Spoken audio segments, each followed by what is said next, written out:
বেলাল রাদিয়াল্লাহু তাআলা আনহুর বাড়ি আমি 6 বার এই দুই চোখে দেখছি। উনাকে দেখি নাই, কিন্তু ওনার দেশের মানুষগুলাকে দেখছি। এখনো পছন্দ হয় না, না রং না ঢং, মনে হয় যে ডাইস ছাড়া বানায় আল্লাহ ছেড়া দিছে। কোন রঙও নাই, ঢংও নাই। 1400 বছর আগের বেলাল কেমন ছিল ভাবেন।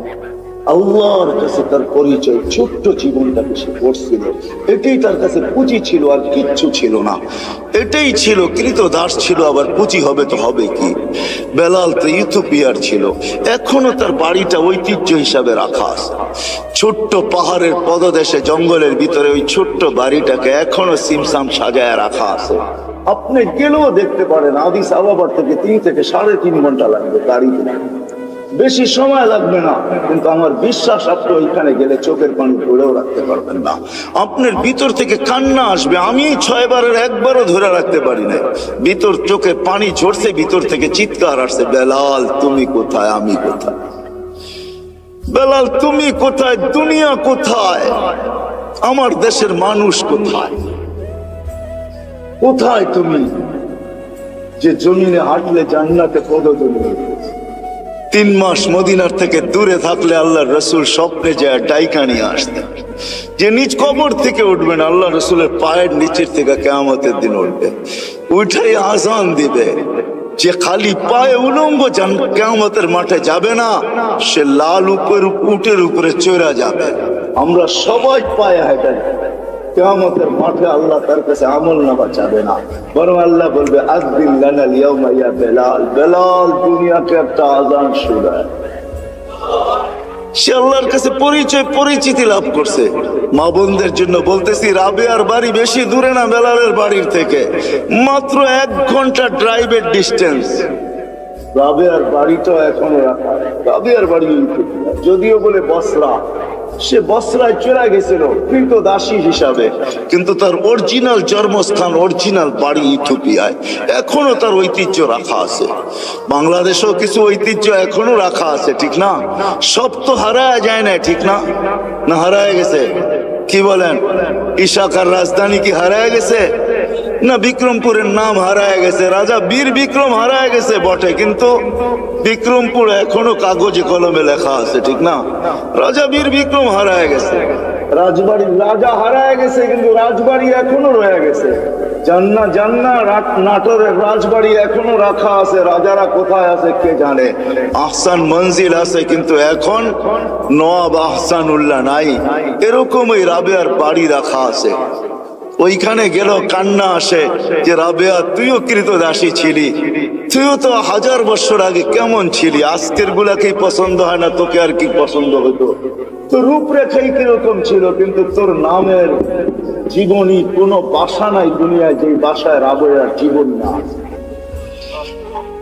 জান আমাদের দেশের লাইব্রেরি গুলো এখন ছাপে আর বিক্রি করে, মা বোনরা ওটা করে নিয়ে পড়ে।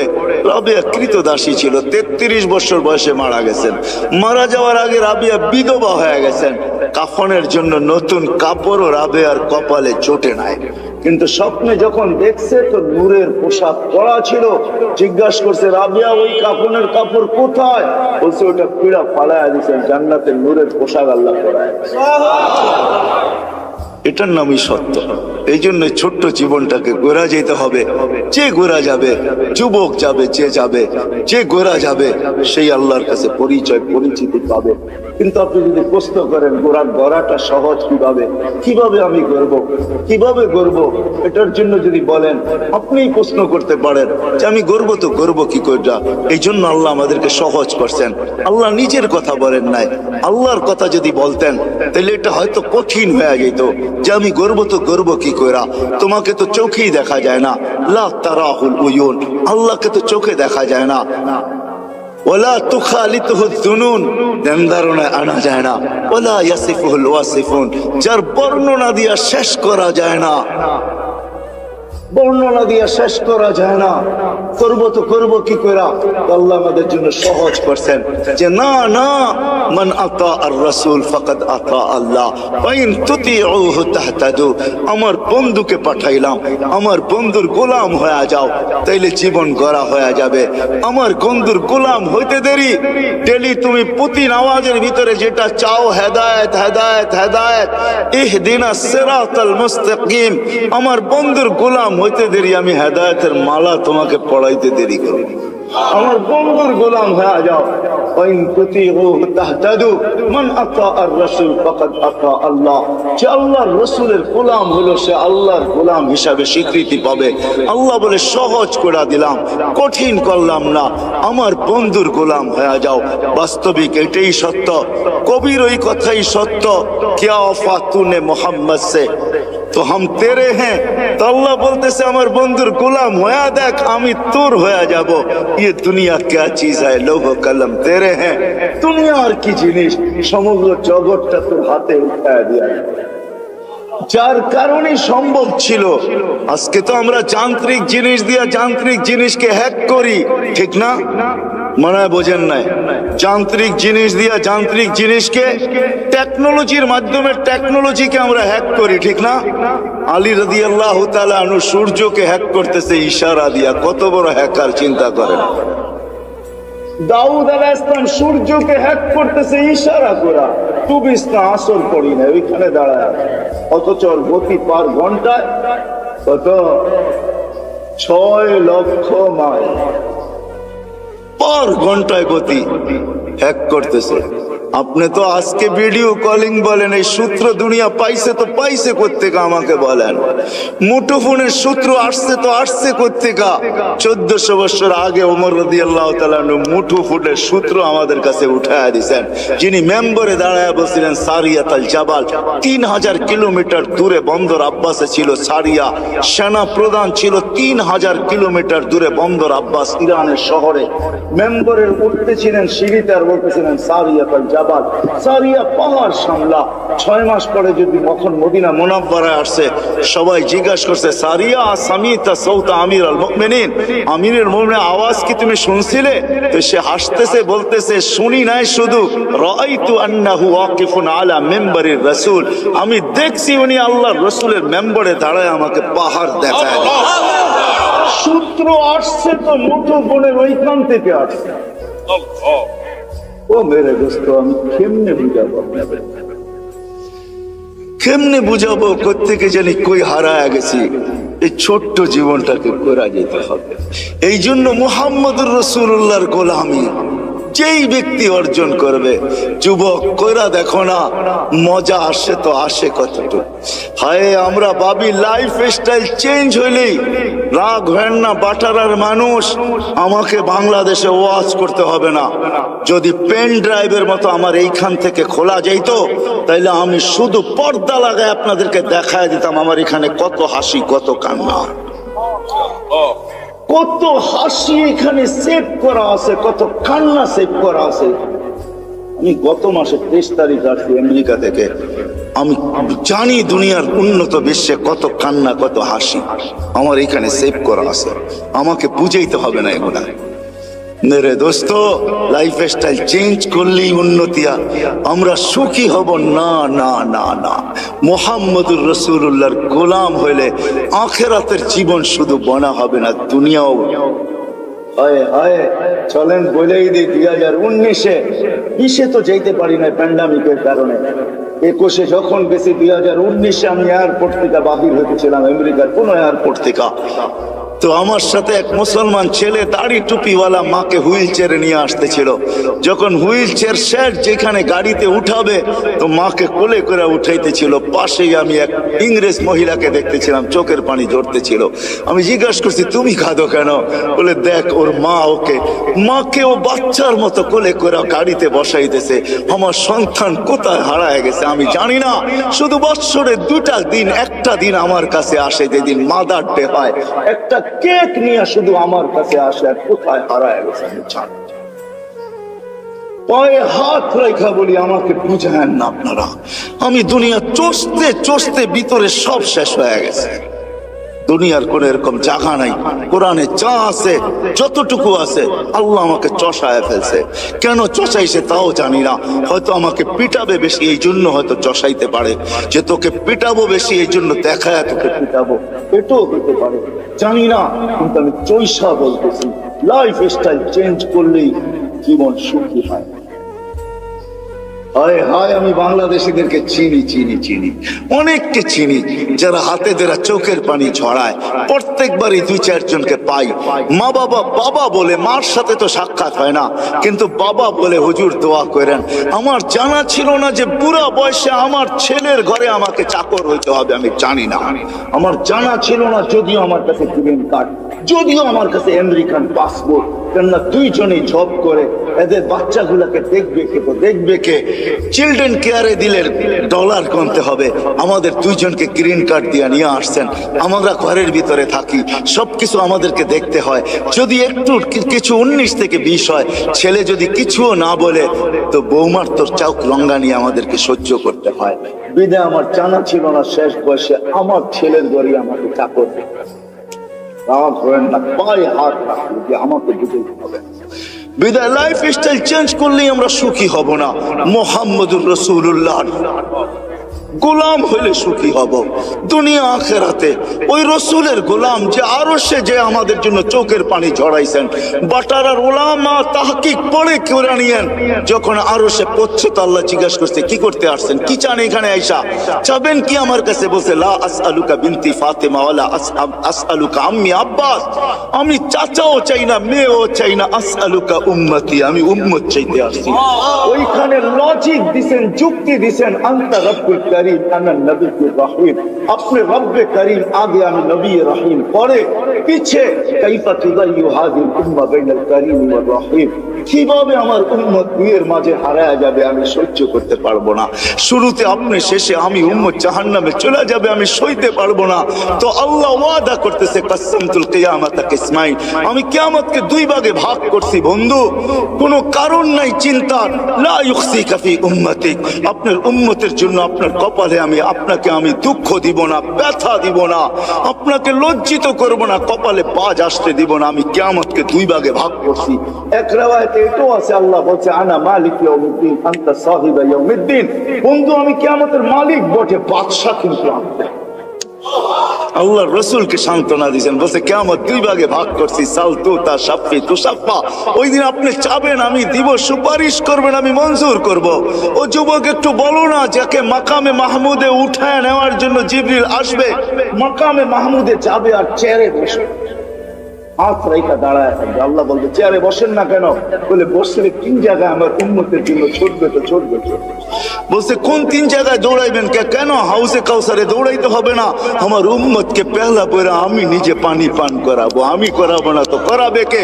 আবার দৌড়াবো মিজানের পাল্লায়, সামনে ঝুঁকে কি ঝুঁকে না, এটা পর্যালোচনা, ওটা পরিলক্ষিত করতে হবে আমাকে, দেখতে হবে আমাকে। যদি সামনে না ঝুঁকে তো আপনি তো ওয়াদাই করছেন, চাইলে দিবেন, সুপারিশ করলে মঞ্জুর করবেন, ওইখানে দাঁড়াই হাত উঠায় দিব। কেননা কোরআনে আপনি আমাকে বলেন না সাউফা ইউতিকা রাব্বুকা ফাতারদা, আপনাকে রাজি করেই ছাড়বো। ওই সময় তো আল্লাহ রসুল ওয়াদাই করছেন, আল্লাহর সাথে দোয়াই করছেন, সাক্ষী রাখছেন জিবরিলকে, হাত্তা ওয়াল্লাহি লান আরদা হাত্তা ইয়াকুনা ওয়াহিদ মিন উম্মতি ফিন নার, একজন উম্মত জাহান্নামে থাকা পর্যন্ত আমি আপনার উপরে রাজি হব না।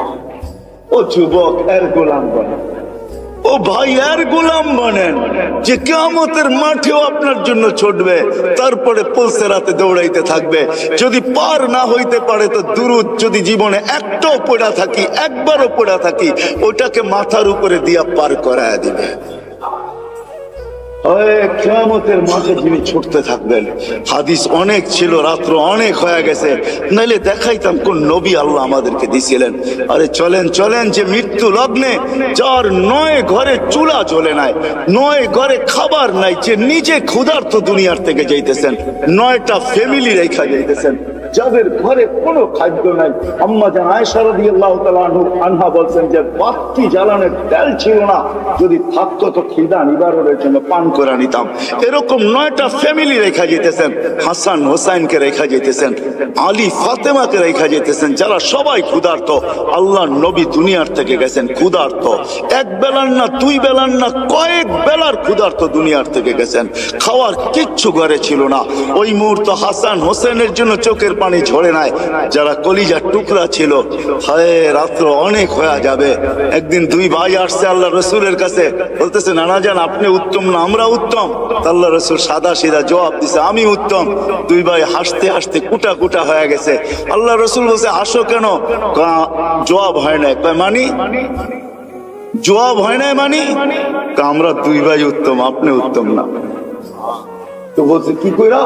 আমাদের আব্বা জানতে চিনেন? আব্বার পরিচয় দিয়া বলতেছে আবু কালাইসা বিশাই, আপনার আব্বা তো কিছুই না। আমাদের আম্মা জানতে চিনেন? পরিচয় দিয়া বলতেছে উম্মু কালাইসা বিশাই, আপনার আম্মা তো কিছুই না। আম্মু নানা জানতে চিনেন? নানার পরিচয় দিয়া বলতেছে ওয়া জাদ্দু কালাইসা বিশাই, আপনি নানার তো মানুষের নামই জানে না। আল্লাহ রসুল দুইজনরে উঠায় চুমা দিয়া বলতেছে মাইনা নিলাম তোমরাই উত্তম। ওই কলিজার টুকরার জন্য চোখের পানি না, বাটারার মানুষ আপনার আমার জন্য চোখের পানি ছিল। জিবরিল জিজ্ঞাসা করতে বাধ্য হয়েছে এখনো কাঁদতেছেন? ওয়াইলা রফিকিল আলা, আপনি তো আল্লাহর সান্নিধ্যে চলে যাবেন। আল্লাহু ইয়ান্তাযিরুক, আল্লাহ আপনার অপেক্ষায় অপেক্ষমান, এখনো চোখের পানি। বলছে জিবরিল ফামান লিবাদিলি উম্মতি, আমার পরে উম্মতকে দেখা কে রাখবে। আজকে ওই উম্মত বলে লাইফ স্টাইল চেঞ্জ করলে আমি সুখী হব। ওই উম্মত বলে লাইফ স্টাইল চেঞ্জ করলে সুখী হব। ওই উম্মত বলে রাগ হয় না। চলেন শেষ হাদিস শুনায়া দেই, তাহকিক উলামা কইরা নিবে। জিবরিল যখন পর মারবে কবর থেকে আথার থেকে উঠানোর জন্য, মাকামে মাহমুদে নিয়ে যাওয়ার জন্য, তখনও উঠবেন ওয়া হুয়া ইয়াবকি ওয়া ইয়াকুল, চোখে পানি থাকবে, মুখে চিৎকার থাকবে আইনা জিবরিল আইনা উম্মতি। জিবরিল আমার উম্মত আমার রিসেপশনে আসে না কেন? তুমি একা কেন? উম্মত কি জাহান্নামের পারে চলে গেছে? তো জিবরিল কসম খায়া বলবে মা শাক্কাল আরদা আহাদুন ইল্লা আনতা, আপনি ব্যতীত সৃষ্টির ভিতরে কেউ উঠেই নাই। উম্মত উঠবে কোত্থেকে? আপনি শান্ত হন, চলেন মাকামে মাহমুদে, তারপরে উম্মত আসবে। উঠলে না রিসেপশনে আসবে। নবী কবর থেকে টানতে ওনার লাইফ স্টাইল ওটার ভিতরে রাখা আছে। আপনার আর আমার এই ছোট্ট জীবনটাকে করা মুহাম্মদুর রাসূলুল্লাহর মতো দয়ালু রবি। হায় হায় আল্লাহ কি দিছে আমাদেরকে আমরা জানি না। এই জন্য আসেন আজকে ওনার গোলামি অর্জন, যে ওনার গোলাম হয়ে যাবে। যুবক হয়ে দেখো জীবন কিরকম। মা বোনদেরকেও বলবো, আর ওনার জীবনের সবচেয়ে বড় আদর্শ যেটা, সেটা হলো 5 ওয়াক্ত নামাজ। কি দুনিয়া আসতে দেরি, চেষ্টা করতে দেরি করেন নাই। ওইদিকে গেলে আরো লম্বা হয়ে যাবে। মাত্র দুনিয়াতে চাদরে রাখা হয়েছে, গুইরা লম্বা সেজদা। আম্মা জান বসে মা কুলতা কুলতা মা কুলতা, তুই যেন কি বলছিস আমি বুঝি নাই।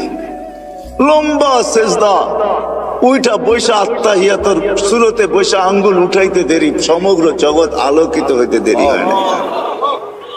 আমি তো বলি সেজদা দেন নাই, আমাদেরকে মেসেজ দিচ্ছেন। হায় আমি তুর পাহাড়ও দেখছি। হায় হায় ওইখানে যাওয়ার পরে হাদিস আমার মনে যে আমি কথা বলি, কারোর সাথে কথা বলবেন? তো আল্লাহ জবাব দিছে হ্যাঁ বলবো, কিন্তু শোনো তোমার সাথে কথা বলি পর্দার ওই পার থেকে এই পার, তুমি এই পারে আমি ওই পারে, এমন না যে আমি চূড়ায় তুমি পদদেশে। বলছে এক উম্মত আসতেছে, আমি দুনিয়াতে 4 সাথেই কথা বলবো, পর্দার এই পার থেকে ওই পার, কিন্তু আমার বন্ধুর সাথে না। আমার বন্ধুকে তো ডাইকা নিয়া কাওবা কাউসাইনিয়া ওয়াদনা ফাদানা ফাতাদাল্লা ফাআওহা ইলা আবদিহি মা আওহা, কাছে বসায় কথা বলবো, আর বন্ধুর উম্মত আমার সাথে কথা বলবে কথা। কিন্তু ফালা হিজাবা বাইনি ওয়া বাইনাহুম, এদের মাঝে আমার মাঝে কোনো পর্দা থাকবে না। মুসা আলাইহিস সালাম জিজ্ঞাসা করছে কখন কথা বলবে? বলে ইযহুম ইয়াসজুদুন, যখন তারা সেজদায় যাবে। সেজদায়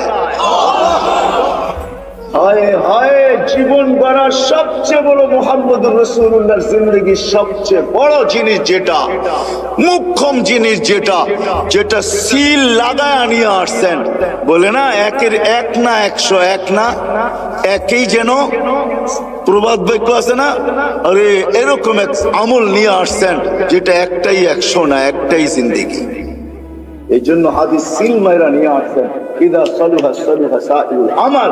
নামাজ ঠিক তো জীবন ঠিক, নামাজ ওকে তো জীবন ওকে। 5 বার আল্লাহ ডাকে, ওই আল্লাহ ডাকে, ওই আল্লাহ যিনি আমাদেরকে অস্তিত্ব দিয়েছেন, ওই আল্লাহ ডাকে যিনি 99 পদের মালিক। কয়টা? এই জন্য আসেন, ওয়াদা করেন যে আজকের থেকে নবীর গোলাম হব। ওয়াদা, নামান আজকের থেকে নামাজ ছাড়বো না। কে কে ওয়াদা করতে পারে যে আজকের থেকে নামাজ কোনো অবস্থায় ছাড়বো? আমি বিশেষ করে যুবকদের পায়ে হাত দিয়া বলি, ছাড়বো না নামাজ। জানো না যুবক তুমি কোথায় পৌঁছবে? যদি 5 ওয়াক্ত নামাজও গ্যারান্টির সাথে বাজমাত পড়তে পারো, তো একটা দিন আসবে আল্লাহ তোমাকে দেখা লজ্জা পাবে। আমি হাদিস দিতে পারি, হাদিসই আছে। এই জন্য বাংলাদেশ নড়ে চড়ে পড়ে না, কেন বাংলাদেশের সাথে আল্লাহ সম্পর্ক। হাজারো লক্ষ যুবক বাংলাদেশে আছে যাদেরকে দেখে আল্লাহ লজ্জা পায়। শুধু মাদ্রাসায় না, স্কুলও আছে, কলেজও আছে, ইউনিভার্সিটিতেও আছে। হ্যাঁ হ্যাঁ, বুয়েট চুয়েট সব জায়গায় আছে, মেডিকেল কলেজও আছে। জন ময়মনসিংহ এগ্রিকালচারে গেলে মাঝে মাঝে মনে হয় এটা মাদ্রাসার ভিতরে ঢুকে গেছি। এটা এগ্রিকালচার না, যেটা এশিয়ার ভিতরে সবচেয়ে বড় এগ্রিকালচার কলেজ, কিন্তু মনে হয় যে ইকরাম মাদ্রাসার ছেলে ফেলে। আমি মাঝে মাঝে গেলে ওদেরকে বলি, তোদেরকে দেখেই মনে হয় আল্লাহ লজ্জা পায়। আমার জীবনের একটা পর্ব ছিল অস্ট্রেলিয়ায়, আমি এক জায়গায় রাত্রে কাস্ট করতেছিলাম, তখন আমার মনে চেয়েছে আমি সহ জমিনটা উল্টে গেলে এখন ভালো। কিন্তু আমার সাথে যে অস্ট্রেলিয়ান যুবকরা ছিল, ওদের দিকে দেখা আমি ক্ষান্ত হয়ে গেছি। ওই হাদিস মনে পড়ছে যে যুবক উল্টাবে তো উল্টাবে কি করে, তুই তো আমার সাথে দাঁড়ায় আছিস, উল্টাবে তো উল্টাবে কি করে। কেন তোর মতো যুবককে দেখলে তো আল্লাহ লজ্জা পায়। তো আল্লাহ নিজেই বলছে, লাউলা শাবাবা খুশা, যদি ওই যুবকরা না থাকতো যারা লজ্জাপতির মতো আল্লাহর ভয়ে নিজেকে গুটায় আনিছেন, লাজালতুস সামা হাদিদা, আকাশ লোহার, জমিন সফসফা, জমিন তামার, মাটিগুলা বালু, বৃষ্টির একটা ফোঁটা না, শস্যের একটা দানা না। বাল আনসালতু আলাইহিমুল আযাবা সাব্বা, একের পর এক আযাব দিয়ে আমি ধ্বংস করে। আল্লাহ দেখায় দিছে করুণা দিয়া, আমাদেরকে সিরুন নিচে নিয়ে গেছে। 750 কোটি মানুষ, ছোট্ট একটা ভাইরাস যাকে মাইক্রোস্কোপ দিয়ে জুম করা ছাড়া দেখা যায় না। শুধু ডাইরেক্ট মাইক্রোস্কোপ দিয়েও দেখা যায় না, ওটাকে জুম করতে হয়, বড় করতে হয়। এই জন্যই তো আপনারা মাস্ক পরেন না। এত বড় বড় টেলিভিশনে দেখেন আর মনে মনে ভাবেন নাকের ছিদ্রটা এত বড় না, এটা যাইবো তো যাইবো কি করে, ঠিক না? এই জন্যই তো কেউ পড়ি না মাস্ক, আমরা এত বড় বড় দেখি, ঠিক না? বলেন ছোট্ট একটা ভাইরাস সারা দুনিয়া 750 কোটি মানুষের ব্রেন 2020 জিরো নিচে নামায় রাখছে। ভ্যাকসিন আসলেই কি হবে? কোন ভ্যাকসিনের গায়ে লেখা আছে 100% গ্যারান্টি? কি বলেন? না ফাইজার না মডার্না। আপনি বলেন আপনি কি দেন না? না, দিতে হয়েছে, অনেক আগে দিয়ে ফেলছে, বাধ্য হয়ে দিতে হয়েছে। আল্লাহ দেখায় এই জন্য। আসেন মেরে দোস্ত, 5 ওয়াক্ত নামাজ যুবক আজকের থেকে যেন না ছোটে। নবীর স্টাইল, নবীর জিন্দেগি গ্রহণ করো, দেখো তোমার লাইফে মজা আসে কিরকম। লাইফটা দিছেন আল্লাহ এনজয় করার জন্য, কিন্তু তুমি যেটাকে এনজয় মনে করতেছো, দিস ইজ নো এনজয়। এটা এনজয় না, 2 দিন পরেই তুমি দেখবে এটা এনজয় না। দুটা জিনিস তুমি অতি সত্বর হারায় ফেলবে, দুটা তোমার জন্য অবধারিত। রাগ হয় না, তোমাদের পায়ে হাত, তোমাদের হিতাকাঙ্ক্ষী হিসাবে বলতেছে। অল্প বয়সে যৌবন হারায় ফেলবে, অল্প বয়সে, হাদিসের ওয়াদা, অল্প বয়সে যৌবন হারায় ফেলবে। যার দ্বারা আমাদের যুবকরা অ্যাডিক্টেড হয়ে যৌবন হারায় ফেলে, বিভিন্ন লাইনে যায় যৌবন হারায় ফেলে, নবীর আদর্শের দূরে সরান। আর দ্বিতীয় হলো 50-এর আগে মৃত্যু হবে। আমি আপনাদেরকে গণাইতে চাইতেছি না, এই জন্য নামাজ কোনোদিন ছাড়বো না ইনশাআল্লাহ। হ্যাঁ, আর সর্বশেষ কথা, এটা সামনে দিছে বিদায় বলতেছি, বলছে বিদায় এরকম না। যেটা বলতেছিলাম, বাংলাদেশ নড়ে চড়ে পড়ে না, এই জমির সাথে আল্লাহর বিরাট বড় একটা ভালোবাসা আছে। আমার কাছে অনেকগুলো সূত্র আছে, আমি তালাশ করে দেখছি। দুনিয়া দেখেই বলতেছি, মক্কা, মদিনা, বাইতুল মুকাদ্দাস ভিন্ন কথা, এই তিনটাকে নিয়ে কোনো তুলনা হয় না, আলোচনা হয় না। এছাড়া বাংলাদেশের জমিনের মতো দুনিয়ায় কোনো জমিন আল্লাহ তৈরি করেন নাই। এই জমিনের মতো পরিবেশ দুনিয়ার কোথাও নেই। এত দাড়ি টুপি, এত জুব্বা, এত পর্দা নিশিন, রাত্র 11, সাড়ে 12:36 বাজতে চলছে। দুনিয়ার কোথাও আপনি দেখাইতে পারবেন না এত রাত অবধি বসে আল্লাহ আল্লাহ রসুলের কথা চাতকের মধ্যে শুনে, এরকম দুনিয়ার কোনো দেশ নেই। ময়মনসিংহ, সিলেট চলে যান, সারা রাত্র ওয়াজ হতে থাকে, শুনতে থাকে। বাংলাদেশের জমিনের সাথে আল্লাহ সম্পর্ক, এই জন্য এখানে একটা বিচিত্রময় পরিবেশ আছে যেটা দুনিয়ার কোথাও নাই। আমি ঘুরা বলতেছি, যতদিন এই পরিবেশটা টিকা থাকবে আমার বিশ্বাস এই দেশ নড়বে চড়বে, কিচ্ছু হবে না। কেননা এই দেশের কোনো গলি নাই যে গলিতে মসজিদ না আছে, কোনো গলি নাই যেখানে মাদ্রাসার সাইনবোর্ড না আছে, কোনো গলি নাই যেখানে দুই একজন আলেম বাস না করে। বাংলাদেশের ভিতরে এই পরিবেশটা যদি আমরা টিকায় রাখতে পারি, এটার জন্যই প্রয়োজন এটা, যেটা আমার আগে যিনি উনিও বললেন, এটা বেশি না, 1 স্কয়ার ফিট জায়গা আপনার মা বাবার নামে দিয়া দেন। আমি একটা প্রশ্ন করলে কেউ হাত তুলতে পারবেন না। আমার বিশ্বাস এখানে মনে হয় একজনও নাই যে প্রতিদিন মা বাবা থাকুক আর না থাকুক, যাদের নাই তাদেরকে প্রশ্ন করি যে প্রতিদিন বাহির হওয়ার সময় মা বাবার নামে 2 টাকা সদকা করে বাহির হই, একজনও হাত উঠে দেবেন। হয়তো কিছু লোক হাত এটা উঠাবেন, এটাও যদি প্রশ্ন করি, ইমাম সাহেব যদি দোয়া না করে রব্বির হামহুমা কামা রব্বায়ানি সগীরা, তো কেউ এখানের বহুত বেশিরভাগ লোক হবে যে আমি নিজের থেকে নিজের স্মরণে প্রত্যেক নামাজের পরে আমি মা বাবার জন্য হাত তুলে দোয়া করি। এরকম লোকের সংখ্যা এখানে কয়জন হবে? এই তো একজন, অল্প কয়েকজন হাত উঠান দেখেন যে আমি নিজের থেকে। না না, সবাই উঠান না, যারা করেন নিজের থেকে, যে প্রত্যেক নামাজের পরে আমি নিজের থেকে। ইমাম সাহেব চাকান না, ইমাম সাহেব চাইলে তো আমরা সবাই চাইতে থাকি, ঠিক না? নিজের থেকে। অথচ মা বাবা কবরে চলে গেছে। হ্যাঁ, হায় আপনার আমার সন্তান এরকমই হবে যে 2 টাকা, অথচ মা বাবা কষ্ট করে আমাদেরকে কোথায় পৌঁছায় দিয়ে গেছেন। মা বাবার নামই আপনি 1 স্কয়ার ফিট জায়গা নিয়ে আনেন, 1 গ্লাস পানি দিয়েও এই উম্মত জান্নাতে যাবে। 1 গ্লাস পানি দিয়ে, শুধু একটা নেকি দিয়েও এই উম্মত জান্নাতে যাবে। এই জন্য সবার কাছে দরখাস্ত, নিবেন তো ইনশাআল্লাহ?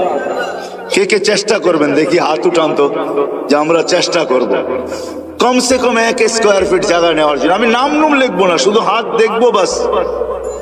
হয়তো আমি চেষ্টা করব, নাহলে আমি দায়িত্ব নিব। দুটা কিন্তু 2 শব্দ, আমি চেষ্টা করব বা দায়িত্ব নিব। 1 স্কয়ার ফিট জায়গার পয়সা জোগাই। এরকম কে কে আছেন? হাত উঠান তো দেখি। মাশাআল্লাহ, আল্লাহ কবুল করুন। কি বলেন? তো আমার সাথে এক মুসলমান ছেলে দাড়ি টুপিওয়ালা মাকে হুইল চেয়ারে নিয়ে আসতেছিল। যখন হুইল চেয়ার সেট যেখানে গাড়িতে উঠাবে, তো মাকে কোলে করে উঠাইতেছিল। পাশেই আমি এক ইংরেজ মহিলাকে দেখতেছিলাম, চোখের পানি ঝরতেছিল। আমি জিজ্ঞাসা করছি, তুমি কাঁদো কেন? বলে, দেখ ওর মা মাকে ও বাচ্চার মতো কোলে করে গাড়িতে বসাইতেছে। আমার সন্তান কোথায় হারায় গেছে আমি জানি না। শুধু বৎসরে 2টা দিন, একটা দিন আমার কাছে আসে যেদিন মাদার ডে হয়, একটা কেক নিয়ে শুধু আমার কাছে আসে, আর কোথায় হারায় গেছে আমি জানি। হয়তো আমরা আজকে দুনিয়াতে আসি, দুনিয়ার পরিস্থিতি আর সিস্টেম এটাই বলতে চাইতেছে যে বেশি দিন আমরা সবাই দুনিয়াতে থাকবো না। কেন আমাদের বয়সটাও বেশি লম্বা না, 60 থেকে 70 বছর। দুনিয়ায় কোনো দেশ আছে কিনা আমার জানা নাই যার গড় আয়ু 70-এর উপরে আছে। হয়তো আপনাদের কাছে জানা থাকতে পারে। বিদায় 70 পর্যন্তই আমাদের জীবনের সীমা রেখা। এর চেয়ে বেশি যারা পাবে, হাদিসের আলোকে বোঝা যায় কালিলুম মা ইয়াতাজাওয়াজুন, এর চেয়ে বেশি যারা পাবে এদের সংখ্যা বড় নগণ্য হবে। বিদায় আমরা ভাইবা নিতে পারি, কিন্তু এটাও তো সত্য, কেউ বুকে হাত দিয়ে বলতে পারবে না আমি 60 বাজবো কি 70 বাজবো। এটাও তো জানার মতো টেকনোলজির যুগে কোনো মেশিন এখনো বাহির হয় নাই। যদিও আগে ভাবতাম যে জ্বর মাপতে হলে থার্মোমিটার মুখে নিতে হবে অথবা বুগল তলে নিতে হবে, কিন্তু টেকনোলজি উন্নতি হওয়ার কারণে এখন আর জ্বর মাপতে মুখেও নিতে হয় না, আর বগল তলেও নিতে হয় না, বেশি দূরে যেতে হবে না। আমাদের এয়ারপোর্টেই মেশিন লাগানো আছে। আপনি গেট ক্রস করতে থাকবেন, তাপমাত্রা দেখার যার দায়িত্ব সে তাপমাত্রা দেখতে থাকবে যে আপনার তাপমাত্রা কতটুকু। যদি দেখে তাপমাত্রা অনেক বেশি, তো গেটেই আপনাকে থামায় দিবে, আপনিও জানবেন না যে তাপমাত্রা মাপলো তো মাপলো কি করে। টেকনোলজি উন্নতি হয়েছে, কিন্তু এখন পর্যন্ত কোনো মেশিন আসে নাই যে মানুষের কপালে লাগাবে আর বলে দিবে তার বয়স কতটুকু আছে। মনে হয় কোনোদিন এই মেশিন আসবেও না, আর এটাই সত্য, কোনো দিন এই মেশিন আসবে না যে আমি 60 বাজবো কি 70 বাজবো। এই জন্য আল্লাহ মানুষকে বড় সতর্ক করছেন, ইবনে আদম লা তাফরাহ বিদুনিয়াইকা, মানুষ দুনিয়ার উন্নতি বা চাকচিক্য বা দুনিয়া আধুনিক হইতেছে, ডিজিটালত্ব বা আধুনিক বা উন্নত বা আপডেট তোমাদেরকে যেন মাতাল না করে। এটা দিলে বসাও যে তুমি কিন্তু চিরঞ্জীব না। আবার আল্লাহ যুবকদেরকেও পৃথক করছেন, ইয়া শাবাব, ও যুবক, লা ইয়াক্তাররুকা শাবাবুকা, যৌবন যেন তোমাকে মাতাল না করে, বিমুখ না করে। কাম মিন শাব সাবাকাকা ইলাল মাউত, আল্লাহ লজিকও দিছেন, যুক্তিও দিছেন যে কত যুবককেই তো আমি যৌবন অবস্থায় কবরের কোলে শোয়ায় দিচ্ছি। এটাই কিন্তু চির সত্য। আমাদের সবাই উপস্থিত যদি এখনো আমরা দুনিয়াতে বা প্রত্যেকেই একটা পজিশন নিয়ে চলি, কিন্তু একটা দিন অচিরেই আসবে যে আমরা কেউ দুনিয়াতে থাকবো না। যদিও আজকে বিরাজমান কথা, কিন্তু আমার ঠান্ডা ঠান্ডাই হবে, সুর টুর হবে না। ধ্যান দিয়ে শুনলে হয়তো বুঝে আসতে পারে, দিলে গাঁথতে পারে। আমরা কেউ থাকবো না, শূন্য দুনিয়া আল্লাহ শূন্য করে, এটাই আল্লাহ সিস্টেম। এই জন্য প্রতিদিন কিন্তু আল্লাহ আমাদেরকে আপডেট দেখায়। এর আগেও মানুষ মারা যেত প্রতিদিন, এখনো 3 থেকে 4 লক্ষ মানুষ ডেলি মারা যায় বিভিন্ন কারণে, কিন্তু কোনোদিন আপডেট আমাদের সামনে আসতো না। হয়তো নেটে সার্চ করলে পাওয়া যেত, কিন্তু করোনা কিন্তু ডেলি আমাদেরকে আপডেট দেখাইতেছে, ঠিক না? কত হাজার দুনিয়ার থেকে উঠে যেতেছে। আলহামদুলিল্লাহ আমাদের দেশে নাই, না আসুক এটাই আমরা চাই। আমাদের দেশ করোনা মুক্ত হোক, এটাই আমাদের সদা সর্বদা দোয়া। কোনো বিপর্যয় না ঘটুক, এটাই আমরা চাই। কিন্তু সারা দুনিয়ার আপডেট কিন্তু আমাদের সামনে আসে। আল্লাহ কিন্তু বুঝাইতে চাইতেছে, ডেলি কিন্তু আমি 5000 করে উঠাইতেছি, 10,000 উঠাইতেছি, কখনো বাড়ে কখনো কমে। একদিন শূন্য দুনিয়া কিন্তু শূন্য হয়ে যাবে, আবার একটা দিন আসবে দুনিয়াই থাকবে না। আমি মানি আর না মানি, এটাই কিন্তু সত্য। আর এটারই নিদর্শন আল্লাহ আমাদের সামনে তুলে ধরতেছেন। এই জন্য দুনিয়া ঘুরলে দেখা যায় এখনো আছে। আপনাদেরকে আমি অ্যাড্রেস দিতে পারি। কওমে আদ যারা দুনিয়ার ভিতরে সবচেয়ে বড় ছিলেন, যাদের স্লোগান ছিল মানে আসাদ্দু মিন্না কুওয়া, আমাদের চেয়ে শক্তিশালী কে? 120 ফিট লম্বা ছিলেন। এদের ঘরগুলো এখনো রাখা আছে। ইয়ানহিতুনা মিনাল জিবালি বুয়ুতা, জমিনে বাস করতেন না, বলতেন জমিন আমাদের পেশাব পায়খানার জন্য। পাহাড়ে বাস করতেন, এখনো মাথার ডাচাটা রাখা আছে। আমি অ্যাড্রেস দেই, আমি দেখা আসছি, আপনারাও দেখা আসেন। 6 ফিটের একটা মানুষ এইদিকে দাঁড়াবে, আরেকটা ওইদিকে দাঁড়াবে, একজন আরেকজনকে দেখবে না এই মাথার উপর। এই ঐতিহ্যগুলো দুনিয়াতে রাখা আছে, এগুলো নিদর্শন স্বরূপ। আমরাও একদিন চলে যাব। যিনি নিয়ে আসছেন উনি আমাদেরকে নিয়ে যাবেন। হ্যাঁ, এটাই সত্য। মালাকুল মউতকে যখন আল্লাহ মউতের জন্য নির্ধারণ করেন, তো ওনার প্রশ্ন ছিল, আল্লাহ নিয়া তো আসবো, হুকুমের অমান্য তো করা যাবে না, কিন্তু মানুষ তো আমাকে গালি বানিয়ে দিবে। সবাই বলবে লোকটার কোনো কাজই নাই, শালি বাটারা সারাদিন ঘুরতে থাকে। এই থানার ভিতর থেকে প্রতিদিন কেউ না কেউ ওঠে, ঠিক না? তো আমরা তো বলবো লোকটার কোনো কাজই নাই, খালি বাটারা থানার ভিতরেই ঘুরে, যাকে মনে চায় তাকে উঠায় নিয়ে যায়। তো তার এই প্রশ্নের উত্তরে আল্লাহ বলছিলেন সাআজালু লিল মাউতি সাবাবা, আমি মৃত্যুর কারণ বানায় দিব। ইয়াযকুরু সাবাব ওয়া ইয়ানসা, মানুষ কারণ নিয়ে আলোচনা করবে, তোমার নাম কেউ ভুলে নিবে না। এটাই সত্য। সময়ের আগে কেউ মরে না, আর কারণ ছাড়াও কেউ মরে না। যদি তাই হইতো তাহলে সান্ত্বনার মেশিন, লাইফ সাপোর্ট, এটা যাবে তো যাবে কোথায়?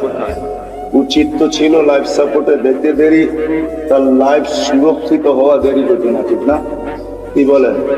লাইফ সাপোর্টে যে যায় সেও ভাবে হয়তো ফিরবো না, যারা দেয় তারাও ভাবে হয়তো ফিরবো না, ডাক্তাররাও ভাবে মনে হয় আর বাঁচাইতে পারবো না, কেননা লাইফ সাপোর্টে চলে আসছে, ঠিক না? কিন্তু নাম তো লাইফ সাপোর্ট, ঠিক না? শব্দটা যদিও ইংরেজি, কিন্তু বাংলা করলে কি দাঁড়াবে? জীবনকে সুরক্ষিত করে, এটাই তো, জীবনকে বাঁচায় দেয়।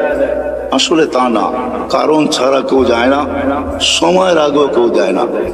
বিদায় শূন্য হবে একদিন, এটাই সত্য। আপনার আমি মানি আর না মানি, আর একদিন আসবে এটা কিছুই থাকবে না, যেটাকে কিয়ামত বলে। হাদিসের দ্বারা আল্লাহ আমাদেরকে বুঝাইছেন। আল্লাহ রসুল আমাদেরকে বাধ্য করে না, আমাদেরকে বুঝায়। বাধ্য আল্লাহ করতে পারে, এই জন্য আল্লাহ আমাদের সামনে লজিক রাখছেন, যুক্তি রাখছেন। আকাশ দেখ, উচ্চতা দেখ, তারাউনাহু বিগাইরি আমাদ, কোথাও তুমি খুঁটি পাবে না। দুনিয়ার সবচেয়ে পাওয়ারফুল দূরবীন হলো হুবল, সে সারা দুনিয়া ছাপ মাইরা দেখছে, কোথাও কোনো খুঁটি নাই। বিদায় আজ পর্যন্ত নাসার হুবল এই তথ্য দেয় নাই যে আমরা কোথাও খুঁটি পাইছি, খুঁটি দিয়ে আকাশ দাঁড়ায় আছে।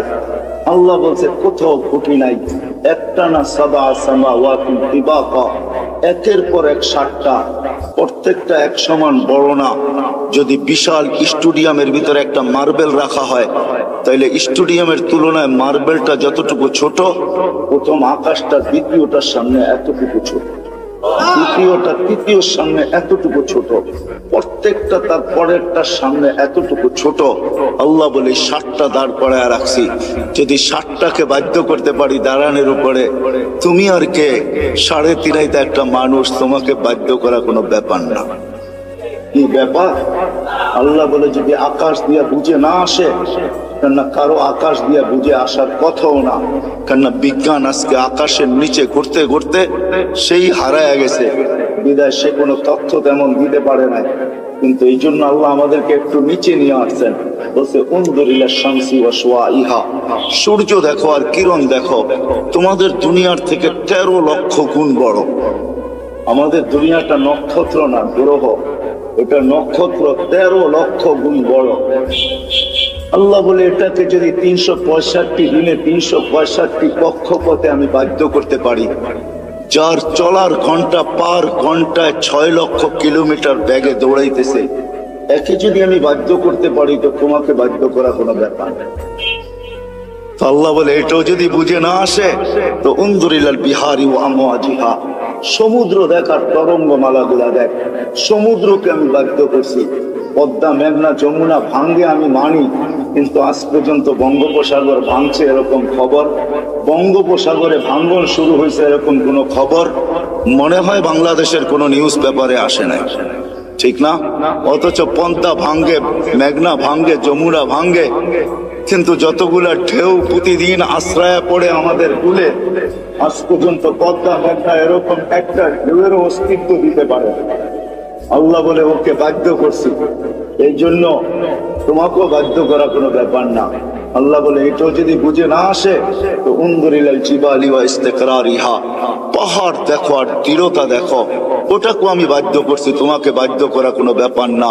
হইতে পারি আমি হাট্টা গাট্টা, হইতে পারি আমি যৌবনে বড়া যুবক, তাতে কি আসে যায়? আল্লাহর উপমা বা লজিক দেখেন না। আল্লাহ বলে তোমাকেও আমি বাধ্য করতে পারি, এটা কোনো ব্যাপার না। আল্লাহ বলে এটাও যদি বুঝে না আসে, তো উনদুরিলাল আরদি ওয়া ইত্তিসাইহা, জমিনটাকে পানির ভিতরে আল্লাহ বিছাইছেন। যখন বিছাইছিলেন তখন এটা হেলতে ছিল, তামায়ালাতিল আরদ, জমিন হেলতে ছিল। আল্লাহ বলে ফাজআলনাল জিবালা ফিহা আওতাদা, আমি পাহাড়কে প্যারাক বানায় বেড়া গেছি, ফাস্তাকাররাতিল আরদ, জমিন স্থির হয়ে গেছে পানির ভিতরে। এটা দেখা ফেরেশতাদের চক্ষু কপালে উঠছিল। ওই প্রশ্নের দিকে আমি যাইতে চাই না। ফেরেশতা আল্লাহকে জিজ্ঞাসা করছিলেন, হাল খালাকতা আশাদ্দু খালকাম মিনাল জিবাল, আল্লাহ পাহাড়ের চেয়ে শক্তিশালী কিছু আপনি তৈরি করছেন। আল্লাহ বলছে লোহা যে পাহাড়কে কাটা ঢের বানায় দেয়, বলছে এর চেয়ে শক্তিশালী? বলে আগুন যে লোহাকে পানির মতো তরল করে দেয়, বলছে এর চেয়ে শক্তিশালী? বলে পানি। বলে এর চেয়ে শক্তিশালী? বাতাস। বলে এর চেয়ে শক্তিশালী? বলে এটা আছে যেটা আল্লাহ আমাদেরকে দিচ্ছেন আর কাউকে দেয়। আমাদেরকে দিচ্ছেন ওটা আর কাউকে দেন। যদি আল্লাহ বলতেছে জমিনের দিকে দেখো, প্রশস্ততা দেখো, আর যদি আমাদের গ্রহের দিকে দেখেন, এই দুনিয়ার ফুটবলটার দিকে দেখেন, তো সে 66,000 মাইল গতিতে সূর্যের পিছে দৌড়াইতেছে, 1000 মাইল বেগে পার ঘন্টায় ঘুরতেছে। কিন্তু আমরা বসে আছি, বিল্ডিং ঠিক আছে, সবকিছু ঠিক আছে, কোনোটা তার জায়গার থেকে সরতেছে না, নড়তেছে না, ঠিক না? অথচ যদি 66,000 মাইল ব্যাগে যদি সে ছুটে, সবাই উড়া যাওয়ার কথা ছিল। আল্লাহ বলে না, আমি জমিনকে বাধ্য করছি, তুমি দৌড়াও, তাতে কিছু আসে যায় না, তুমি ঘোরো, তাতে কিছু আসে যায় না, কিন্তু খবরদার আমার বন্দার গায়ে যদি বাতাস লাগলো। আল্লাহ বলে আমি বাধ্য করছি, তোমাকেও বাধ্য করতে পারে, আল্লাহ বাধ্য করবে। নাইলে আপনি কি ভাবেন 5 ওয়াক্ত আল্লাহ ডাকবে আর আপনি আসবেন না? 5 ওয়াক্ত আল্লাহ ডাকবে আর আপনি আর আমি বলবো ব্যস্ত? হ্যাঁ, রোড গার্ড আলাও বলে ব্যস্ত, হাট বাজার আলাও বলে ব্যস্ত, দোকান পাট আলাও বলে ব্যস্ত, অফিস আদালত ওয়ালাও বলে ব্যস্ত, ঘর বাড়ি আলাও বলে ব্যস্ত, মিল ফ্যাক্টরি ওয়ালাও বলে ব্যস্ত, প্রত্যেক ব্যক্তি খেত খামার ওয়ালাও বলে ব্যস্ত। প্রত্যেক ব্যক্তি যাকে জিজ্ঞাসা করবেন, আজানের ধ্বনি কানে আসে, কিন্তু সে বলে আমি ব্যস্ত, ব্যস্ত, ব্যস্ত, ব্যস্ত। আসে তো কয়জন আসে?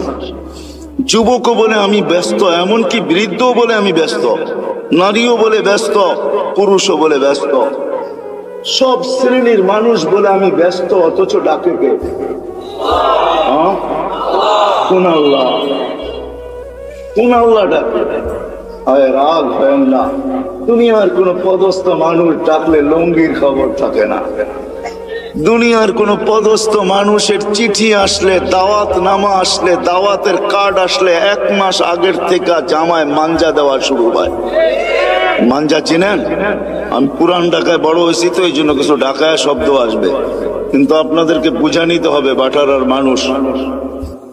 মাঞ্জা দেওয়া শুরু করে, অথচ ডেলি 5 বার আল্লাহ ডাকে। আল্লাহ কোন আল্লাহ? আল্লাহ নিজেই বলতেছেন, আমার আল্লাহ নিজেরই পরিচয়। কোন আল্লাহ?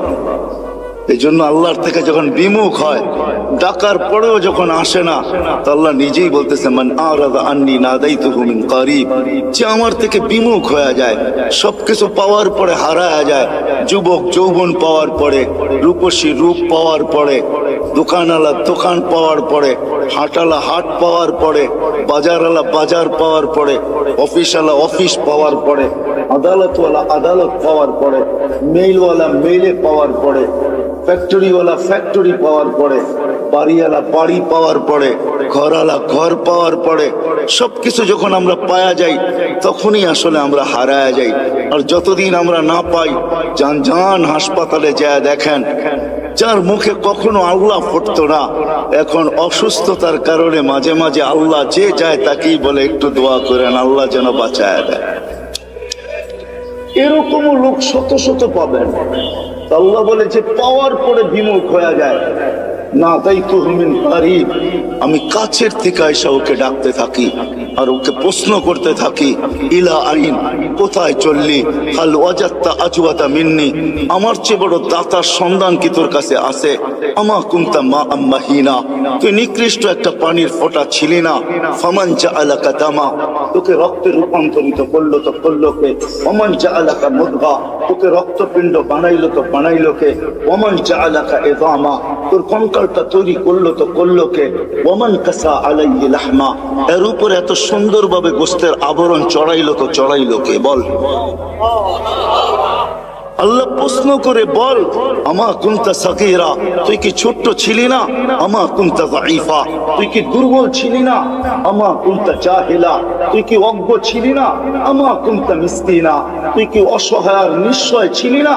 আজকে সবকিছু পাওয়ার পরে বিদ্যানকেও দেখবেন বিদ্যার পাপ নিয়ে চলে আসে। সবাই পাবে চলে আসছে। পাপ বোঝেন তো, অন্য শব্দটা বললাম না, হয়তো আপনাদের দিলেও লেগে যেতে পারে, এই জন্য শব্দ পরিবর্তন করে বললাম। সবাই বাপ নিয়ে চলে, বিদ্যাঙ্ক দেখবেন বিদ্যার বাপ নিয়ে চলে, পদালকে দেখবেন পদের বাপ নিয়ে চলে। তো আল্লাহ জিজ্ঞাসা করে, তুই অজ্ঞ ছিলি না, তুই নিশ্চয় ছিলি না? আল্লাহ চিত্র তুলে ধরেন, তোর তো দাঁত ছিল না এক সময়, তুই কাটবি দূরের কথা। মার পেটের থেকে যখন আসছিলি তো তোর তো দাঁত ছিল না। ওয়ালা লাকা লিসানুন তানতিক, জিহ্বা ছিল কিন্তু বাক শক্তি ছিল না। ওয়ালা লাকা উদুনুন তাসমা, কান ছিল কিন্তু শ্রবণ শক্তির কার্যকারিতা ছিল না। ওয়ালা লাকা আইনুন তানজুর, চক্ষু ছিল দৃষ্টি শক্তির কার্যকারিতা ছিল না। ওয়ালা লাকা আকলুন তুমাইয়িজ, মগজ ছিল ভালো মন্দ বুঝার মতো ক্ষমতা তোর ভিতরে ছিল না। ওয়ালা লাকা কালবুন তাতাফাক্কার, দিল ছিল একটা ছোট কিন্তু চিন্তা কি জিনিস তুমি জানতে না। ওয়ালা লাকা ইয়াদুন তাবতিশ, হাত ছিল ধরার ক্ষমতা ছিল না। ওয়ালা লাকা রিজলুন তামশি, পাও ছিল কিন্তু চলার ক্ষমতা ছিল না। তারপরে আল্লাহ প্রশ্ন করেন, আলাইসা কাযালিক, এরকম কি ছিল না? কি বলেন? হ্যাঁ হ্যাঁ, এরকম ছিল না? আল্লাহ বলে, ফাকাত তাতাহাররাক, তুই নড়াচড়াই করতে পারতি, আর কিচ্ছু না। তোকে এই পর্যন্ত আমি আল্লাহ পৌঁছেছি। কে পৌঁছেছে? আল্লাহ বলে, কিভাবে পৌঁছাইছি এটাও দেখ। তোর অস্তিত্ব হইতে দেরি আমি তোর মার সিনার ভিতরে দুটা পিওর দুধের ঝর্ণা জারি করতে দেরি করে, যার বিকল্প কিয়ামত পর্যন্ত কেউ পাবে না। হতে পারে দুধ বড় দামি দামি আছে, ডাব্বার দুধ বড় দামি দামি আছে, কিন্তু মার দুধের বিকল্প নেই। হ্যাঁ, আপনি যত ব্র্যান্ডের দুধ বলবেন আমাকে বুঝাইতে হবে না, রাগ হবেন না। ব্র্যান্ডের যত দামি দুধ ডাক্তার লেখক না কেন, মার দুধের কোনো বিকল্প নেই। আল্লাহ বলে, হার রান্না শীতা, শোন শোন, শুধু এখানে শেষ না। শীতের ছোঁয়া লাগতে দেরি আমি আল্লাহ কুদরত দিয়ে গরম করতে দেরি, বারিদান ফিস সাইফ, গরমের ছোঁয়া লাগতে দেরি আমি ঠান্ডা করতে দেরি করি নাই। এইভাবে তোর ভিতরে আমি ঢুকাইছি। শুধু এইখানেই শেষ না, চাল তুলাকা হানানা, তোর জন্য আমি সবার দিলের ভিতরে ভালোবাসার চাল বনছি। নাইলে তুই যে কষ্ট দিছিস মাকে, মা তো উচিত ছিল তোকে নিক্ষেপ করা, বাহির হইতে দেরি ফুটবলের মতো নিক্ষেপ করা দেরি হতো না। কেননা মা যে কষ্টকে সহ্য করছেন, কোরআন বলতেছে ওয়াহনিন আলা ওয়াহনিন, এমন কষ্ট স্তূপের একটার উপরে একটা পাহাড় বানায় দিছেন কষ্টের, তারপর ওই কষ্ট বুকে ধারণ করছেন আর মুস্কি মুস্কি হাঁটছেন। সবাইকে যদি জিজ্ঞাসা করে হাসো কেন এত কষ্ট, বলে শুধু চেহারা দেখতে দাও, কষ্ট বলতে দেরি হবে না। ইমাম গাজালি লেখছেন, যদি যান্ত্রিক রূপ দেওয়া যেত মার কষ্টকে, কসম খোদা, টেকনোলজির যুগে যদি কোনো মা বাচ্চাকে যখন পেটে রাখে, ওটাকে যদি টেকনোলজির মাধ্যমে কোনো রূপ দেওয়া যেত আর নিক্ষেপ করা যেত কোনো কঠিন পাথরের পাহাড়ে, তো ইমাম গাজালি লেখেন লান শাক্কাল জিবাল, পাহাড় টুকরা টুকরা হয়ে যেত। আল্লাহ বলে, আমি ভালোবাসার তুফান চালাইছি তোর মার দিলের ভিতরে, যার কারণে ভালোবাসার তুফান আর বন্যার কারণে তোর মা সবকিছু সহ্য করছেন, কিন্তু তোকে কিছু হইতে দেন নাই। বলে ভালোবাসার মাত্রা কতটুকু ছিল? বলে ফালা ইয়ানাম হাত্তা তানাম, তুই না খাইলে আমি খাইতেও দেই নাই। ফালা ইয়ানাম হাত্তা তানাম, তুই না ঘুমাইলে মা বাবাকে আমি ঘুমাইতেও দেই নাই। কিন্তু তুই তো ছিলি অসহায়, তুই এটাকে কাজে লাগাবি কি করা? এই ভালোবাসার সমুদ্রে মাঝে মাঝে তুফান উঠাবি কি করা? এই জন্য তুই আসতে দেরি, আমি তোকে কান্না শিখাইতে দেরি করি নাই। ওটা কান্না ছিল না, ওটা জাদুর বাঁশি ছিল, জাদুর বাঁশি। এটা হেমেলিনের বাঁশি ছিল, এটার ভিতরে জাদু ভরা ছিল। এই জন্যই তো হাদিসের শব্দ ফালাম্মা বাকাইতা সাইলাইকা জামিয়া, তুই কান্না সুর তুলতে দেরি, সবাই তোর দিকে দৌড়াইতে দেরি। দাদা যত বড় পীর হোক আর গৌস হোক আর কুতুব হোক, নাতির কান্না যখন কানে যায় না, ভিতরটা ফাটতে শুরু করে আর দৌড়াইতে শুরু করে। কাঁদে তো কাঁদে কেন?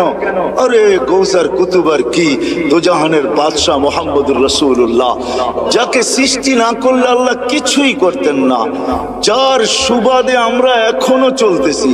নাইলে আল্লাহ আমাদের চালানের কথা না, আমাদেরকে চালানের কথা না, এক কদম আমরা চলার কথা না, শুধু চলতেছি তো ওনার সুবাদে চলতেছি, ওই নবীর সুবাদে চলতেছি, কারণে চলতেছি, ওনার সাথে অঙ্গীকার, এই জন্য চলতে পারতেছি। নাইলে আমাদেরকে চালানো পালানো পালা, এটা আল্লাহর কোনো প্রয়োজন ছিল না। কি বলেন? হ্যাঁ, বড় আমাদেরকে পাললেই আল্লাহ, নাউজুবিল্লাহ, আল্লাহর আল্লাহিয়াতের ভিতরে, খোদাইত্বের ভিতরে কোনো বেড়া যাবে না? আমরা না মানলে কমা যাবে না? না, আল্লাহ আল্লাহ আল্লাহ আল্লাহ আল্লাহ, কারো মুহতাজ না। সমাদার, সমাদের মিনিংস দেখেন, অর্থ দেখেন, এটা কাকে বলে? আল্লাহ কারো মুখাপেক্ষ না।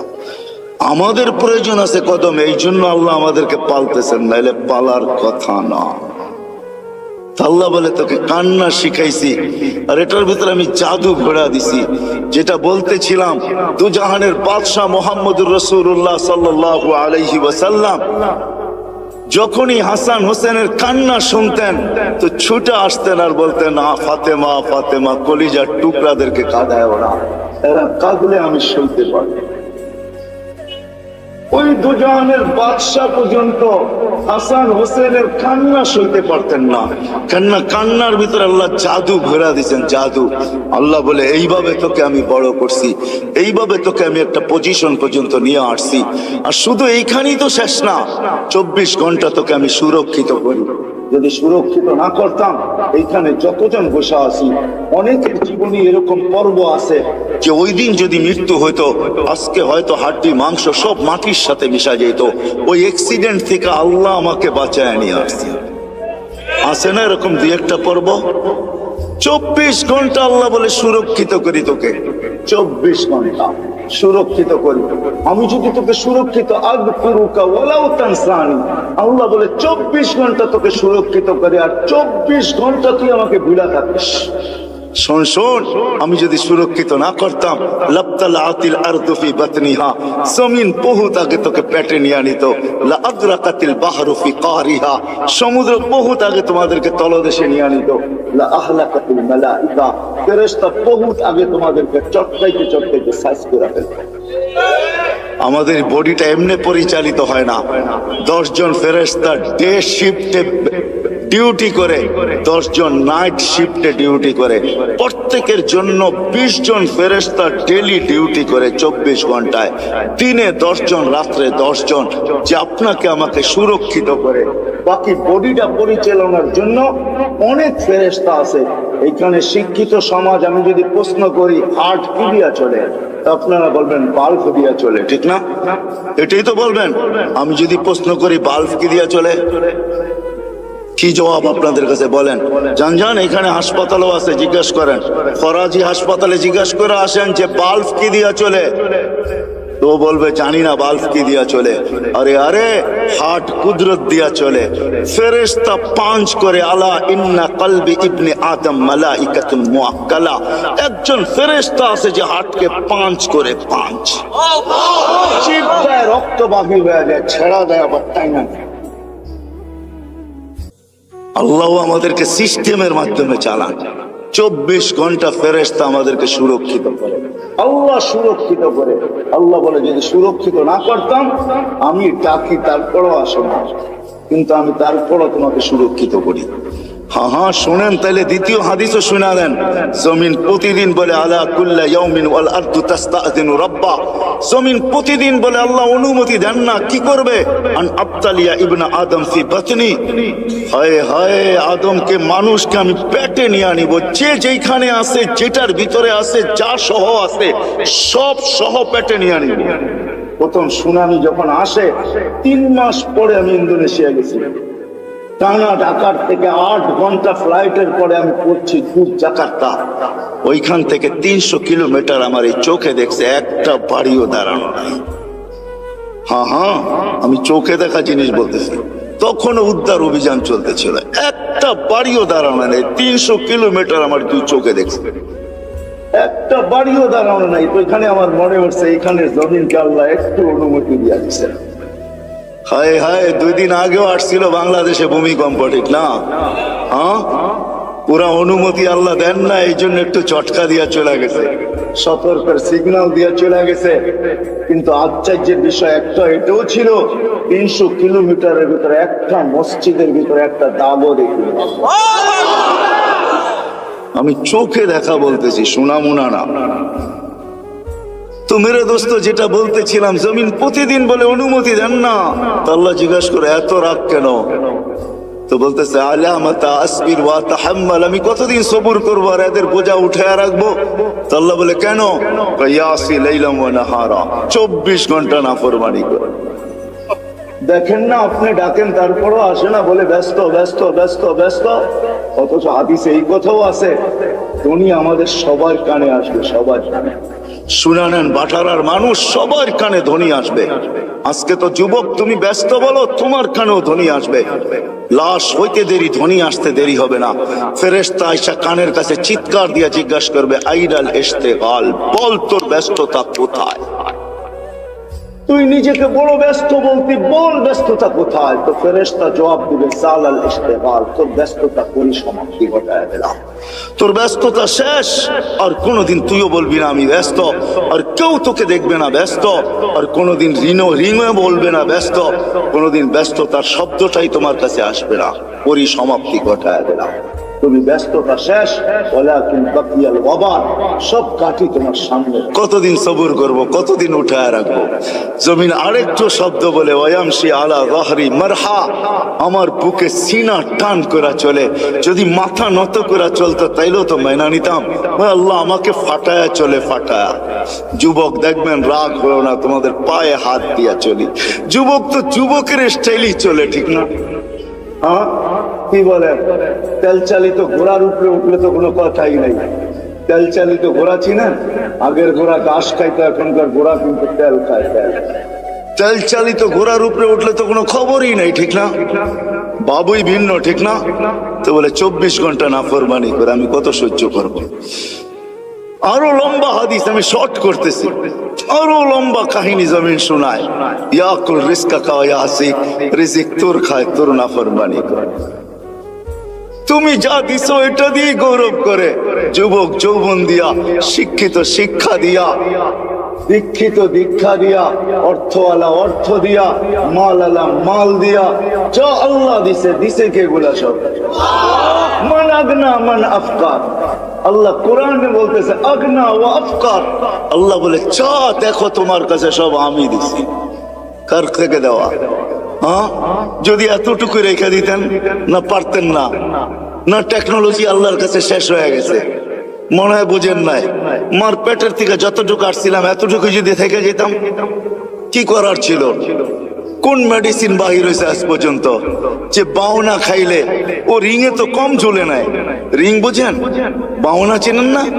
ও রিঙে কি কম ঝুলছে? মনে হয় আমার কথা বোঝেন নাই। রিং লাগায় ঝুলে না লম্বা হওয়ার জন্য, ও কি কম ঝুলছে নাকি?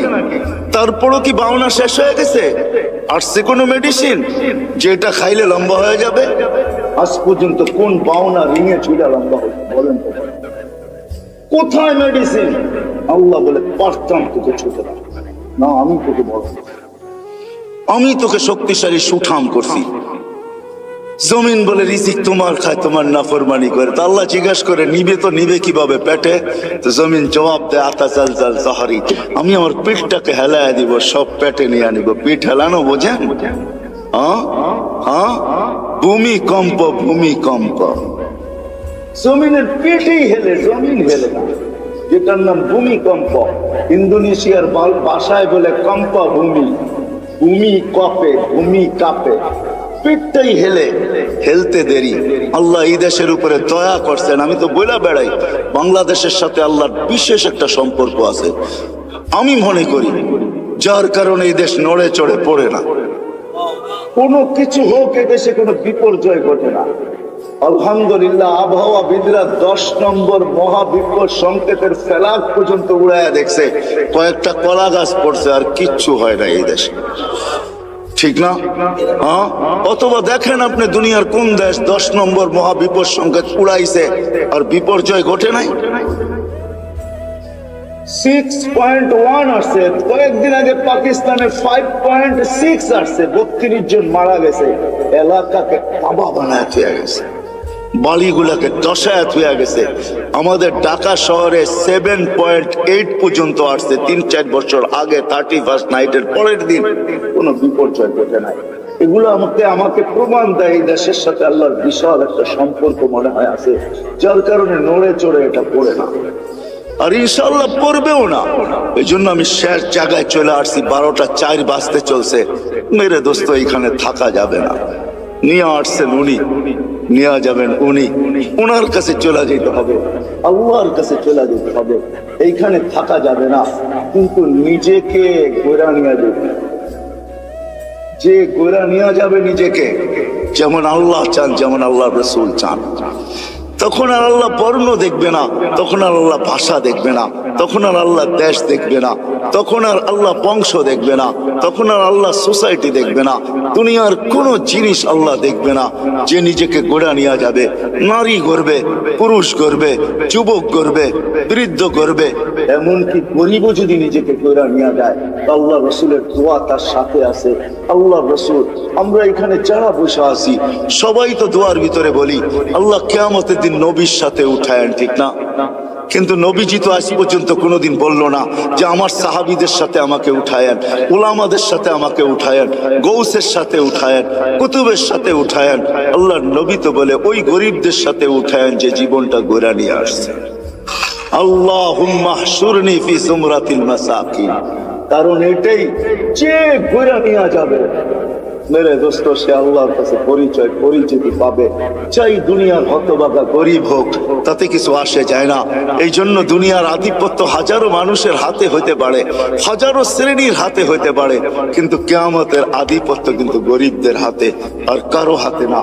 এই জন্যই আল্লাহ রসুল গরিবদের সাথে উঠতে চাইতেছেন, কেননা গরিবরা কবর থেকে উঠবে, ফেরেশতারা কানে কানে বলবে ইনতালিকু ইলাল জান্নাতি বিগাইরি হিসাব ওয়ালা কিতাব, তোমাদের হিসাবও নাই, কিতাবও নাই, সিধা জান্নাতে চলো। ওরা বলবে কিয়ামতের মাঠ, বলে ওইখানে তোমাদের কোনো প্রয়োজন নাই, চলো তো সিধা চলো। বরং এক রেওয়ায়েতে এটাও আছে, বলে ওইখানে গেলে বিপদও হবে। আবার আরেক রেওয়ায়েতে আছে কিয়ামতের মাঠে যাবে গরিবরা সত্য, ফেরেশতারা যখন হিসাবের কথা বলবে তো সব গরিব বেকা হয়ে বসবে, রংবাজের মতো স্টাইল দেখাবে, আর ফেরেশতাদের চোখে আঙ্গুল দিয়ে বলবে আইয়ু হিসাবিল্লাহ না, ওই আমবাবার কি হিসাব রে, ওই কি হিসাব? কতক্ষণ চলতে থাকবে, আল্লাহ জিজ্ঞাসা করবে মানহুম ওমা ইয়াকুলুন, এরা তারা কি বলে? বলবে আল্লাহ সব ভিক্ষুকের দল, হিসাব দিতে রাজি না। তো আল্লাহ বলবে কেন দিবে না, জিজ্ঞাসা করো ভদ্র ভাষায়। তো জিজ্ঞাসা করবে কেন দিবে না, মা আতান আল্লাহু মালা, মালই তো দেয় না, এবার কি হিসাব?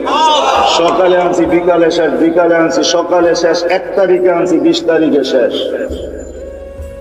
আল্লাহ বলবে সাদাকু, এরা সত্য বলছে, সত্য। এই কথা শুনতে দেরি, ঐক্যজোট দুনিয়া আর কি, ঐক্যজোট তো কিয়ামতের মাঠে হবে, দেখবেন সারা দুনিয়ার গরিবদের ঐক্যজোট হবে। আবার স্লোগান দিবে আইয়ু হিসাবিল্লানা মা আতান আল্লাহু মালা ওয়ালিমাদা হাবিস্তুম, আরে আল্লাহ তো মালই দেয় না, আমাদেরকে আটকায় রাখছো, তো রাখছো কেন? কিসের হিসাব আমাদের? মালই তো দেয় নাই, আটকায় কেন রাখছো? তো আল্লাহ বলবে, ফেরেশতারা বলবে আল্লাহ বড় গরম, টিয়ার গ্যাস না লাঠি চার্জ কোনটা করবো? আল্লাহ বলবে কিচ্ছু করতে হবে না, বাত্তুহুম অস্তুরুহুম, তাড়াতাড়ি লুকাও আর ডাকো। বলবে কেন? বলে যা সামনে শোনাবো ধনীরা একটাকেও যেতে দিবে না। বলছে কেন আল্লাহ? জাকাতের কাপড় দিছে, যদিও 1 দোয়া শেষ দিছে, তো দয়া তো করছে, ঠিক না? না করে নাই? হ্যাঁ, অল্প দেখার বেশি দেখ, দিয়া তো দয়া করে, ঠিক না? হাত পাতলে 2 টাকা হইলো তো দেয়, দয়া তো করছে। এটা বদলার দিন, বিদায় সামনে যা শোনাবো একটাকেও যেতে দিবে না, বিদায় ডাকো আর লুকাও, তারপরে বলো এদের কানে কানে চুপে চুপে জান্নাতে চলে যাবে। হ্যাঁ, নইলে ধনীরা এদেরকে আটকায় দিবে। তো মেরে দোস্ত চলে যেতে হবে, পরিচয় পরিচিতি, যেই ছোট্ট জীবনটাকে করা যাবে সে আল্লাহর কাছে স্থান পাবে, পরিচয় পাবে, পরিচিতি পাবে। আমি চোখে দেখা বলতেছি মেরে দোস্ত, কোন হাদিস তো পড়ে আগে পড়ছি, পরে চোখেও দেখছি, ওই কবর এখনো দুনিয়াতে রাখা আছে, যার থেকে এখনো সুগ্রাণ বাড়ে। এখনো আমি অ্যাড্রেস দেই, আপনি দেখা আসেন। দুনিয়ার কোন পারফিউম এখন আর আমার নাকে পারফিউম মনে হয় না। আপনাকে আমাকে দুনিয়ার দামি দামি পারফিউম দেখাইতে হবে না, আপনাকে আমি দিয়া দিব, পারফিউম নিয়ে ওইখানে ছিটাবেন, দেখবেন নিমিষে চোখের পলকে ওটা হাওয়া হয়ে যাবে। ওইখান থেকে যে সুঘ্রাণ বাহির হইতেছে, ওটা ঘ্রাণ আপনার নাকে যখন লাগবে, তো দুনিয়ার কোন পারফিউম আপনার কাছে পারফিউম মনে হবে না। ওই ঘ্রাণের জায়গা এখনো রাখা আছে, চান আপনি চাই দেখা আসেন, আমিও দেখা আসি, আপনিও দেখা আসেন। ফেরাউনের বাড়ির কাজের মহিলা, জান জান মৌতার সাহাবীদের কবর থেকে এখনো সুঘ্রাণ বাহির হয়। জান জান জাফর ইবনে আবু তালেবের কবরে, জান জান আব্দুল্লাহ ইবনে রাওয়াহার কবরে, জান জান সাইদ ইবনে হারেসার কবরে, জান জান ওই সাহাবীদের কবর আমি চোখে দেখে আসছি, নাকে শুনে আসছি। কসম খোদার, ভিতরের কথা বলতেছে, দুনিয়ার পারফিউম আমার কাছে পারফিউম মনে হয় না। লাগাই বটে, কিন্তু ওই লাগাইতে দেরি, ওই ঘ্রাণ নাকে আবার বাড়ি খাইতে দেরি হয় না। মনে হয় ওইটাই তুফানের মতো আবার বাড়ি খায়, বিদায় সব ঘ্রাণ উড়া যায়। মনে হয় না পারফিউম এটা পারফিউম, আতর এটা আতর। যত দামি হোক না কেন, জান আপনিও দেখা আসেন যে ফেরাউনের বাড়ির কাজের বুয়ার কবর থেকে এখনো সুঘ্রাণ বাকি হয়। আল্লাহ রসুল জিজ্ঞাসা করেছে কতদিন বাহির হবে? শুধু কাজের বুয়া না, কাজের মহিলা না, তিনি তো দাসীও ছিল সে ফেরাউনের। ইউথোপিয়া তার বাড়ি আমি ইউথোপিয়া, আরে না, তার বাড়ি রাবিয়ার বাড়ি ইউথোপিয়ায়। ওই ফেরাউনের বাড়ির কাজের বুয়া, কাজের মহিলা, কি তো দাসীও ছিল সে ফেরাউনের। আল্লাহর কাছে পরিচয় পরিচিত ছিল, এখনো সুঘ্রাণ বাহির হইতেছে। 2.5 বছর পরে আল্লাহর রসুল যখন যাইতেছিলেন, সুঘ্রাণে দাঁড়াইতে বাধ্য হয়েছেন। কাহিনী বড় লম্বা। আল্লাহ রসুল জিজ্ঞাসা করছে কতদিন বাহির হবে? বলে ইলা ইয়াউমিল কিয়ামা, কিয়ামত পর্যন্ত বাহির হবে। এটা এখনো বাহির হচ্ছে, কিয়ামত পর্যন্ত আসল বাহির হবে কিয়ামত। সে পরিচিতি অর্জন করতে বড় কোরবানির মাধ্যমে। ওই কোরবানির দিকে গেলে অনেক লম্বা হয়ে যাবে, তাকে তেলে চলতে হয়েছে। শুধু সে জ্বলে নাই, 2টা ছোট ছোট বাচ্চা নিয়ে জ্বলতে হয়েছে। সে ফেরাউনকে স্বীকৃতি দেয় নাই, আনা রব্বুকুমুল আলা বইলা স্বীকৃতি দেয় নাই। তো ফেরাউন তার বাচ্চাদেরকে আগে কড়ার ভিতরে ঢালছে, জ্বলন্ত তেলের ভিতরে দুধের শিশুকে আগে ঢালছে। রু উঠা যখন উপরে যাইতেছিল, বাচ্চার রু মাকে সান্ত্বনা দিতেছিল, চিৎকার দিতে দিতে, উম্মি লা তাখাফি, মা ফেরাউন সামনে বিদায়, ভয় পাইস না, ওয়ালা তাহজানি, আমার বিচ্ছেদে দুঃখিত হইস না, ফা ইন্নাকি আলাল হক, তুই হকের উপরে আছিস, সানাজমাউ ফিল জান্নাতি ইনশাআল্লাহ, মা সবুর কর, একটু পরেই জান্নাতে আমাদের মিলন হবে। দ্বিতীয় মেয়ে ছিল, তাকেও ঢেলা দিছে। মা তো মাই হয়, চোখের পানি ধরে রাখতে পারেন নাই, একটু পর পর উপরে দেখতেন, হাত উঠাইতেন, ঠোঁট নাড়ায় কি বলতেন সেই জানে। ফেরাউন বলছে এরকম করিস কেন, হাত কেন উপরে ওঠে, চোখের পানি কেন ঝরে, ঠোঁট নাড়ায় কি বলতেছিস আর কাকে বলতেছিস, আমাকে মাইনা নিলেই তো পারিস। বলে কখনো না, ওই আল্লাহকে বলতেছি। এরকম কুটি ফেরাউন নারাজ হয়, আমার কিছু আসে যায় না, তুই নারাজ হস, তাইলে সব হারায় যাবে, আমার দুনিয়াও যাবে, আখেরাতও যাবে, সব পরিচয় হারায় যাবে।